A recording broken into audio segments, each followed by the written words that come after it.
अर्धांगिनी सती भी जाती है। अब महादेव जी की रात्रि में सेवा करके तेल मालिश करके खिला पिला के बिछावन लगा दिए। महादेव जी सो गए और देवी चुपके से वृंदावन धाम चली जाती है रास लीला देखने। और महादेव जी के उठने से पहले पूर्व ही कैलाश धाम पहुंच जाती थी। यह रोज का क्रम, लेकिन एक दिन रास लीला का प्रोग्राम में विलम्ब हो गया। नरम विलम्ब जब हो गया तो विलम्ब से ना आप जाएंगी। देवी सती विलम्ब से पहुंच रही है। उधर से महादेव जी मैदान झरा पेशाब करने के लिए निकले हुए हैं। देखते हैं उधर से महादेव जी आ रहे हैं और इधर से सती जा रही है। अब बेचारी घबराने लगी, याद आने लगी एक बार मैं झूठ बोली थी, तो झूठ बोलने का परिणाम मैं भोग चुकी हूँ। 87,000 वर्ष के लिए मुझे इसने त्याग कर दिया था। यदि अब भी झूठ बोलती हूँ तो तुरंत ये मुझे छोड़ देंगे। तो मैं क्या बोलूं, झूठ बोलूं कि सच बोलूं? सच भी बोलती हूँ तो ये भी कल्याण है, क्योंकि हमको पूछ करके आना चाहिए। बिना पूछे मैं आती थी। अब क्या बोले, इसी उधेड़ बुन में देवी आ रही थी। तब तक महादेव जी पास में आकर कहते हैं, देवी भोर भोर में इधर से तुम कहां से आ रही हो? अब वो लड़खड़ाती जीवा से बोलते बोलते सच बोल गई कि मैं वृंदावन धाम से आ रही हूँ। क्या इतने भोरे भोर आकर जाती हो? कहा कि मैं वहां जाती हूँ रास लीला देखने। भगवान कृष्ण रास लीला खेलते हैं, उसी में जाती हूँ। कहा कि देवी मेरे ही पास में रहकर बरसों से, और तुम जाती चुपके चुपके आती हो। हम तो बरसों से आस लगा के हैं कि द्वापर के अंतिम में वो जगत गुरु न बाल कृष्ण के रूप में आएंगे और जब रास खेलेंगे तो मुझे भी रास में भाग लेना है, तो मुझे भी लेके चलो। हाँ, मैं भी चलूंगा तुम्हारे साथ में।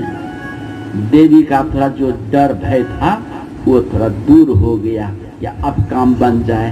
न कहा कि आप वहाँ कैसे जाएंगे, वहाँ एक ही पुरुष श्री कृष्ण है, बाकी सब स्त्रियां हैं और आप पुरुष हैं। उस रास लीला में आपका जाना अलाउ नहीं है। कहा कि मुझे जैसे ले जाओ, लेकिन मुझे लेकर के चलो। कहा कि यदि आप रास लीला में भाग लेना चाहते हैं तो आपको गोपी का रूप बनाना पड़ेगा, तभी आप उसमें भाग ले सकते हैं, अन्यथा नहीं। कहा कि चाहे जो कुछ मुझे बना दो, लेकिन मुझे जरूर, देखो रसिक कितने हैं रास के रसिक, है ना, कनफुल टिकनी पाउडर झुमका पायल सब लाकर उनको पहना दिया। नारा पहनाने के बाद और दिया है आईना देखने। नारा जब आईना देखते हैं तो ओरिजिनल जो गहना है सांप को फन काट के निकल गया। कहा कि सुनिए, आप में बहुत से ऐब हैं, अवगुण हैं, इन सब को निकालने में टाइम लगेगा, इसलिए आज रहने दीजिए, विलम्ब हो रहा है, मुझे जाने दीजिए आज। कहा कि देवी कौन सा ऐब है? कहा कि ऐब देखिए, फन काट के निकले हैं, वहाँ रात के बीच में फुटकारने लगेंगे तब क्या होगा? पता तो लग जाएगा कि सीधी आए हैं, तब क्या? इसको पहले आप समेट लीजिए। कहा कि ठीक है।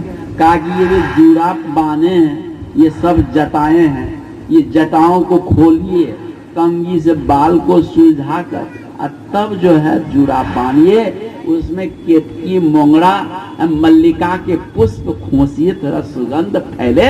हाँ, नारा लगा दिए। अब कहा कि सब कुछ पहन ऊन करके जब तैयार हो गए, कहा कि देवी अब चलो। चलने लगे। चलने के क्रम में एक ऐप पकड़ा गया।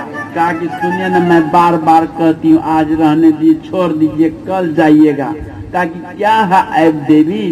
कहा कि आप जो बोलते हैं ना, पुरुषों के तरह बोलते हैं। हाँ, वहाँ सारी स्त्रियां बोलती है, एक ही पुरुष भगवान कृष्ण है, और आप स्त्री की तरह बोलते नहीं, पुरुष के तरह बोलते, यही ऐब के कारण पकड़े जाएंगे। कहा कि तो मुझे बोलना सिखा दो, स्त्रियां कैसी बोलती हैं। नारायण सती ने महादेव जी को सिखा दिया है। बोलना तो सीख गई स्त्री की तरह, चलते चलते ये एक ऐब और पकड़ा गया। कहा कि आप में बहुत से ऐब है, रहने दीजिए, आप कल जाइएगा। कहा क्या ऐब है? कहा कि चलते हैं ना आप पुरुषों की तरह चलते हैं। हाँ, स्त्रियों का चलने का एक ढाल चाल दूसरा है और आप दूसरे ढंग से चलते। कहा कि तो हमको चलने के लिए सिखा दो, कैसे महिलाएं चलती हैं। नर आगे आगे सती हैं, पीछे पीछे महादेव जी हैं और चल रहे हैं। चलते चलते जब सीख गए, कलाविद हैं भगवान शिव और कलाविद हो गए। कहा कि सुनो देवी, आप मेरा इंटरव्यू ले लो, हाँ परीक्षा ले लो, मैं कैसे चल सीखा हूँ कि नहीं। कहा ठीक है। देवी सती पीछे हो जाती हैं, आगे भगवान शिव चलते हैं। कहा कि हाँ आप इंटरव्यू में पास हो गए, चलिए।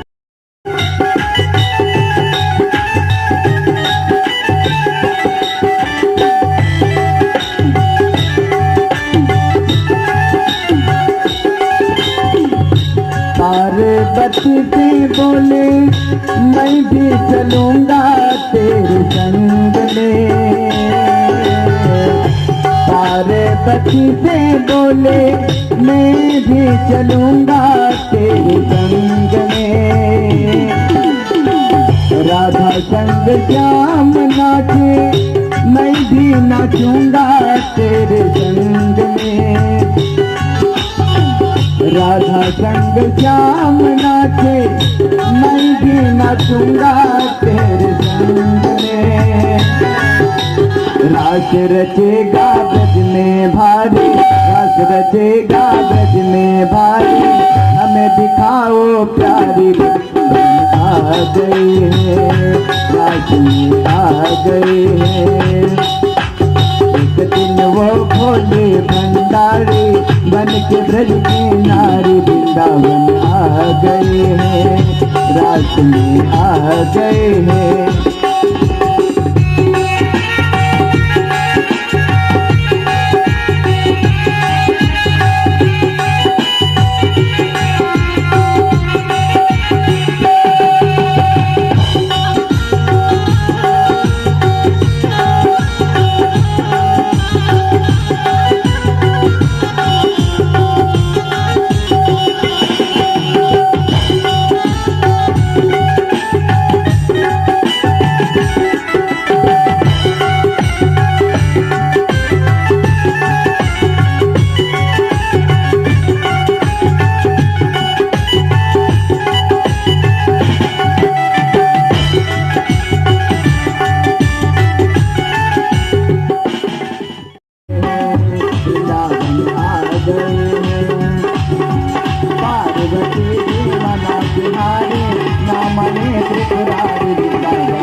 भगवान शिव गोपी गुजरी का रूप बनाकर वहाँ पहुँचे।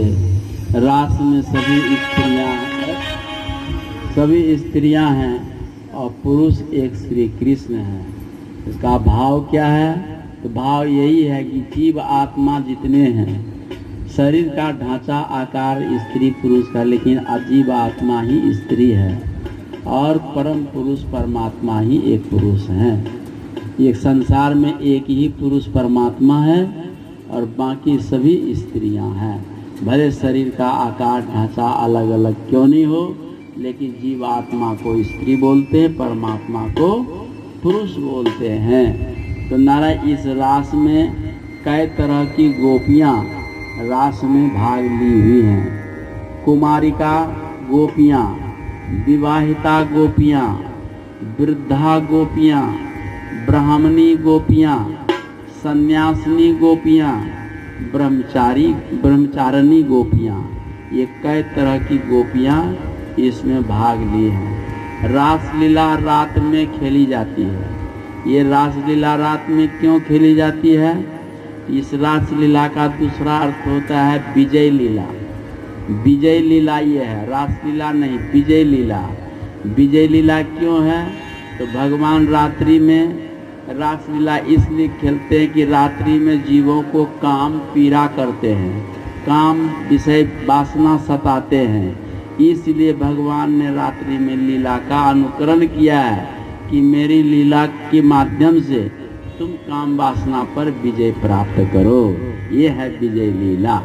भगवान श्री कृष्ण सब कोई दिन में जन्म लिए, जितने भी अवतार हुए, राम भगवान का दिन में जन्म हुआ और सबका दिन में, भगवान कृष्ण का रात्रि में जन्म हुआ।